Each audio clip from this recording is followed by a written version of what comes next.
দাম্পত্য জীবনে শান্তি আসার জন্য স্ত্রীর অনেক কিছুকে হজম করা শিখতে হয় স্বামীর। নবী করিম সাল্লাল্লাহু আলাইহি ওয়াসাল্লাম জীবনে অনেক ঘটনা ঘটেছে। আয়েশা রাদিয়াল্লাহু তাআলা আনহা ঘরে ছিলেন, তিনি তার নিয়ম ছিল যে স্ত্রীর ঘরে থাকতেন, রান্না বাড়া তিনি করতেন। অন্য স্ত্রী এক বাটি খাবার দিয়ে একটা কাজের মেয়েকে পাঠাইছেন, খাদ্দামাকে কৃতদাসীকে পাঠিয়েছেন এক বাটি খাবার দিয়ে, তরকারি দিয়ে ধরেন।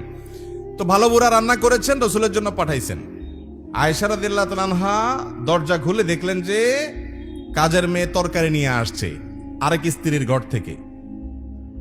এই টাইমে যে কোনো মানুষই, যে কোনো মহিলারই মাথা গরম হওয়ার কথা। আমার বাসায় আজকে উনি থাকবে, আমি যা খাওয়াবো, তুমি আবার ওখান থেকে এক বাটি দিয়ে ভালো হওয়ার চেষ্টা করতেছো।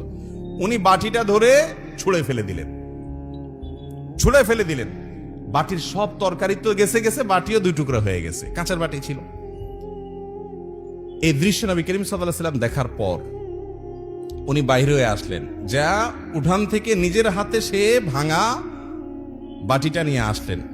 আনার পর একই শেপের একই ধরনের আরেকটা বাটি এই ঘরেও ছিল, আসলে তার ঘরে। ওই খালি বাটিটা নিয়ে কাজের মেয়ের হাতে দিয়ে বললেন, এটা নিয়ে ওই বাসায় চলে যাও এবং খবরদার, মুখে তালা, এখানে কি ঘটেছে এর কোনো কথা বলা যাবে না, শুধু বাটিটা সেখানে ফেরত দিবা। ওখানে বাটিটা ফেরত দিছে।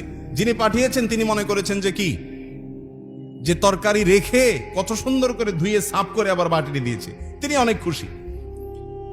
এই হাদিস বর্ণনা করার পর কোন মুহাদ্দিস, কোন হাদিস বিশারদ, কোন হাদিসের শেষে এটুকু অতিরিক্ত বর্ণনা করতে পারেন নাই যে নবী করিম সাল্লাল্লাহু আলাইহি ওয়াসাল্লাম আয়েশা রাদিয়াল্লাহু আনহাকে ডেকে দুই চারটা ধমক দিয়েছেন।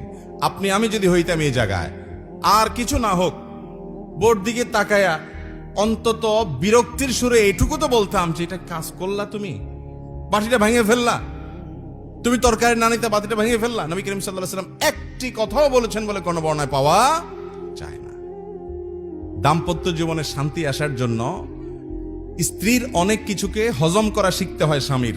আবার একইভাবে স্বামীর অনেক কিছুকে হজম করা শিখতে হয় কার? স্ত্রীর। আজ আমাদের সমাজ ব্যবস্থায় ভোগ ভোগ ভোগ, ত্যাগের কোনো নাম নিশানা নাই, যার কারণে সবর কেউ কাউকে প্রতি করতে রাজি না।